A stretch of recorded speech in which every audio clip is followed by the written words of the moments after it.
A Inglaterra passou muito tempo governada pela dinastia Tudor, principalmente com o rei Henrique VIII e a filha dele, a rainha Elizabeth I, que foram os dois principais monarcas Tudor. Nesse período, aconteceu a Revolução Anglicana, que iniciou um processo de conversão das antigas terras feudais, muitas das quais tinham pertencido à Igreja Católica, em propriedades privadas. Esse processo foi conhecido como cercamento dos campos e possibilitou uma série de arrendamentos, que por sua vez eram vendidos aos burgueses e que incorporaram essas propriedades ao sistema capitalista de produção. E estimularam a criação de ovelhas, expulsando os camponeses e provocando um grande êxodo rural. Nessa época, a burguesia era uma classe social em ascensão e estava conseguindo consolidar o seu espaço político. Eles tinham adquirido alguma representatividade no parlamento inglês e na Câmara dos Comuns. Mas o período da dinastia Tudor chegou ao fim e, em seu lugar, assumiram os Stuart, que foram o pontapé inicial para o nosso assunto desse mapa mental, as revoluções inglesas. O primeiro rei da dinastia Stuart foi Jaime I. Ele esteve no trono de 1603 até a sua morte em 1625. Ao perceber que os burgueses estavam ampliando sua influência no campo político, a motivação do rei Jaime passou a ser frear esse avanço. Para isso, foram tomadas algumas medidas, entre elas o aumento dos impostos e as perseguições religiosas aos puritanos,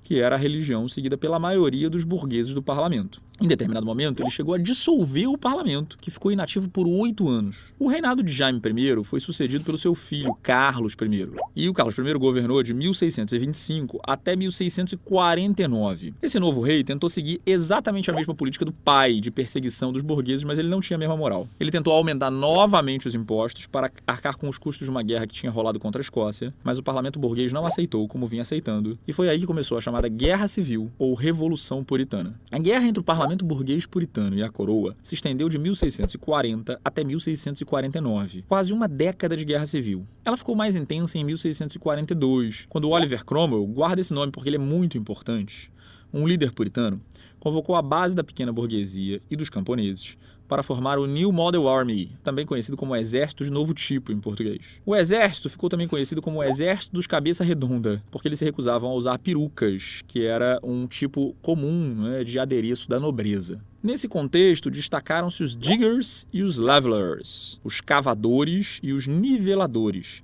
que se caracterizavam por sua radicalidade política. No caso dos diggers, os cavadores, o ideal era a reforma agrária. Já os levelers, os niveladores, levantavam a bandeira da igualdade de direitos entre todos os cidadãos, né, o sufrágio universal. Com esse exército, a burguesia conseguiu esmagar as forças da coroa e a Guerra Civil terminou em 1649 com o rei Carlos I decapitado, perdeu a cabeça e proclamou-se a República nesse mesmo ano de 1649. O Cromwell, como grande líder da Revolução Puritana, assumiu o poder com o título de Lorde Protetor da República, em inglês a Commonwealth, e iniciou seu governo com várias medidas que favoreciam a burguesia, como os chamados Atos de Navegação, aprovados em 1651, que restringiam o transporte de produtos ingleses apenas a navios da própria Inglaterra, favorecendo a construção de um mercado interno no país. Mas não demorou muito para o poder lhe subir a cabeça, e ele começou a reproduzir justamente aquilo que ele tinha lutado contra o rei. O Cromwell se voltou contra o parlamento e, em 1653, dissolveu o próprio parlamento com a ajuda do exército burguês. Com isso, ele instituiu um governo autoritário que teve como característica principal a execução das lideranças que o ajudaram a formar aquele mesmo exército, os diggers e os levelers, justamente com aqueles setores que mais queriam transformações efetivas na sociedade inglesa. Em 1658, o Oliver Cromwell morreu e foi substituído pelo seu filho, Richard Cromwell, que não tinha o mesmo prestígio. Parece até que já ouvimos essa história, né? Então, novamente, as classes mais radicais da burguesia se levantaram contra o governo do jovem Cromwell e, antes que fosse instaurada uma nova guerra civil, o parlamento fez uma manobra arriscada. Convocou Carlos II, que era o filho do rei que tinha sido decapitado, Carlos I, para assumir o trono e restaurar a dinastia dos Stuart. Em 1660, Carlos II, um Stuart, assumiu o trono, prometendo respeitar os interesses do parlamento. Mas logo começou a se articular com as antigas lideranças da nobreza e tentou instaurar o absolutismo novamente. O parlamento, composto em sua maioria por burgueses puritanos, se viu novamente vítima do autoritarismo. O rei dissolveu o parlamento e reinou sozinho até 1685, 1965, no ano de sua morte. Com a morte de Carlos II, quem assumiu o trono foi seu irmão, Jaime II, que tentou dar seguimento às mesmas ações, principalmente no que diz respeito ao absolutismo. Mas a história se repete, e de novo, o parlamento foi rápido, em outra manobra política para tirar o monarca do poder, dessa vez evitando conflitos armados. E foi aqui que começou a Revolução Gloriosa, que recebeu esse nome justamente por não ter tido derramamento de sangue nem morte. A estratégia do parlamento foi convocar a filha do então rei, Jaime II. Sua filha Maria II era casada com Guilherme de Orange, o governador dos Países Baixos, hoje a Holanda. A ideia era de que juntos, o casal pudesse assumir o trono da Inglaterra. E foi assim que, em 1688, Guilherme de Orange invadiu a Inglaterra para depor Jaime II e apoiar o parlamento. Jaime II, sem defesa alguma, fugiu para a França e Guilherme de Orange assumiu o trono como Guilherme II. E essa foi a Revolução Gloriosa. O parlamento, então, estabeleceu uma série de novas diretrizes para os reis. E ambos, Guilherme e Maria, tiveram que se comprometer com a chamada Declaração dos Direitos de 1689, a Bill of Rights. Essa declaração limitava a ação dos reis de modo a impedir qualquer retorno ao absolutismo. Os reis passaram a ter o poder restrito e o poder de decisão política se concentrou no parlamento, formando assim uma monarquia parlamentarista que existe até hoje. Além disso, havia também o comprometimento com as liberdades individuais, principalmente no que diz respeito às liberdades religiosas. Com a maioria no parlamento, a burguesia conseguiu conquistar definitivamente o poder político, o que explica, pouco tempo depois, o início da Revolução Industrial ter sido justamente na Inglaterra. Essa talvez seja a parte mais importante do nosso conteúdo, que foi o grande significado dessa revolução. Ela marca o fim do absolutismo na Inglaterra e a ascensão política da burguesia. E a burguesia, agora com o poder político, vai levar à frente a Revolução Industrial, na qual a Inglaterra foi a pioneira, justamente por ter sido o primeiro país do mundo a fazer uma revolução burguesa. O primeiro país do mundo no qual a burguesia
gracious God. I will say no more.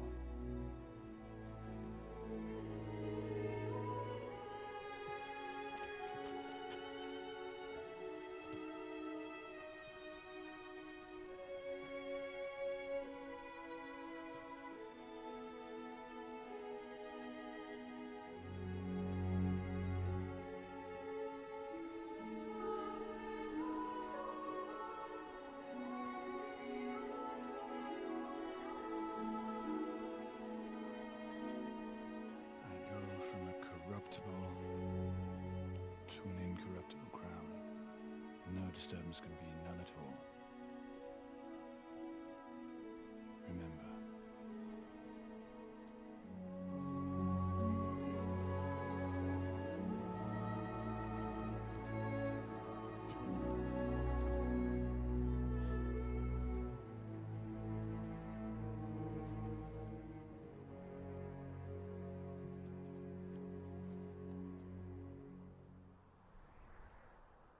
Await my sign.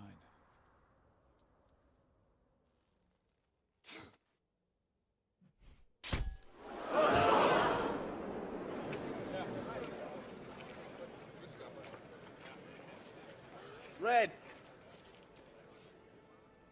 It is red blood. Like our own. He was God on earth! He was your prisoner. Your enemy.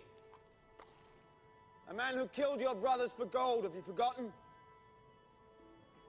With this you are subjects no more. But citizens. Free men. You do not have to kneel to any other man. You are your own masters commanding your own fate.